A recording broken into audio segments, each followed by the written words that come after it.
The Selfish Giant. Once upon a time, there was a beautiful garden. It had big trees laden with fruits and many flowers of different colors and fragrances. The grass was so soft that it felt like a cozy bed. Different birds sang melodies in the garden the whole day long. The children of the village loved playing in the garden. They would come there as soon as school got over and would stay till evening.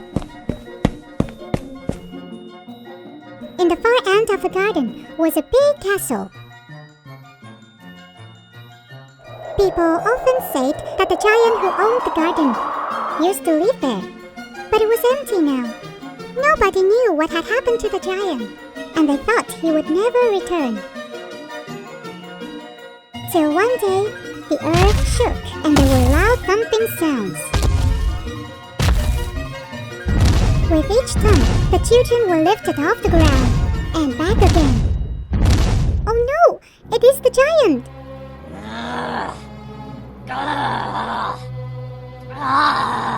It cannot be!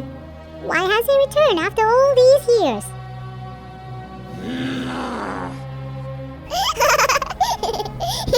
The giant saw all the children in his garden and yelled loudly. What are these children doing here? This is my garden! Get out! Get out of here!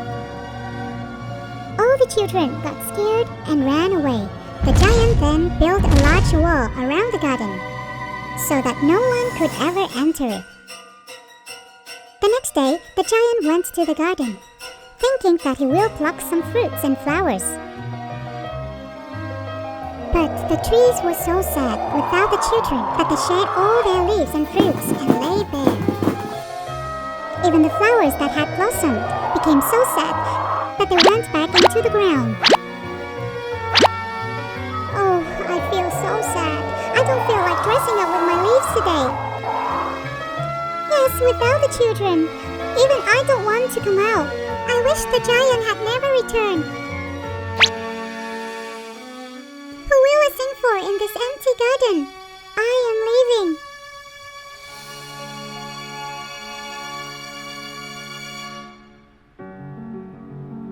As time went by, winters came and passed.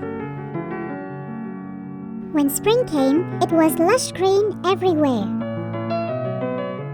The roadsides were filled with colorful flowers and green trees. Everyone wondered how the garden must look too. But with all the sadness present in the garden, spring did not come to it. The garden remained frozen. The only one happy in the garden was snow and frost. With no spring to melt them, they became the master of the garden.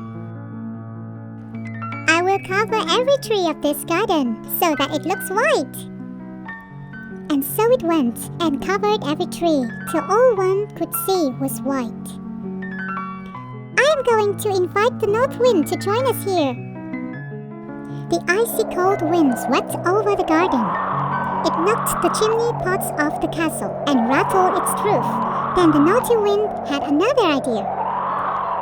My friends, let's invite hail over too and claim this garden as ours forever. Soon hail came down on the garden.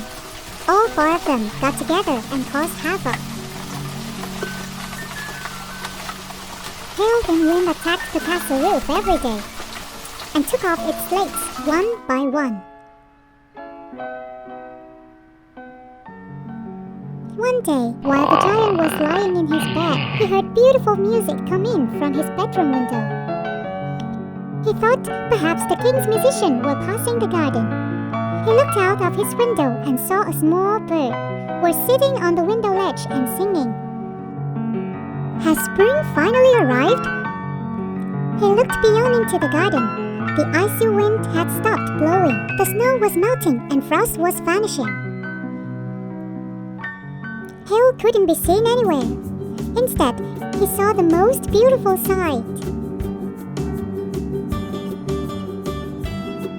The children have broken into the garden. Some children had found a hole in the wall and had entered the garden from there.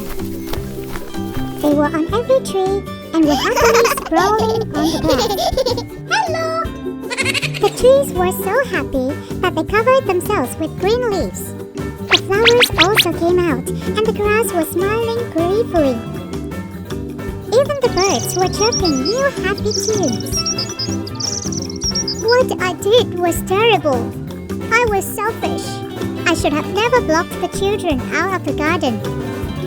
I will go and correct my mistake now. The giant went out and broke the wall down. From now on, this garden is your playground forever. The children were so happy that they hugged the giant. From then on, the giant played with the children every day. As time passed, the giant grew very old and tired. He wouldn't go out to play with the children. He would only watch them from his window.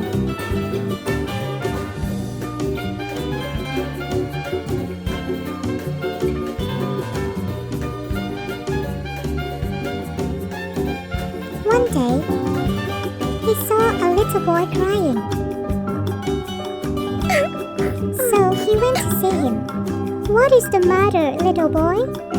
The boy's hands were bleeding. This made the giant very angry. "Who has hurt you? Tell me his name and I will punish him."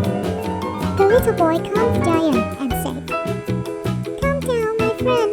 These are wounds of love." Then the boy took the giant's hand and took him to the garden of paradise with him. After some time, the other children came to where the little boy had been. They found the giant lying on the grass and covered with white flowers. He had died with a loving smile on his face.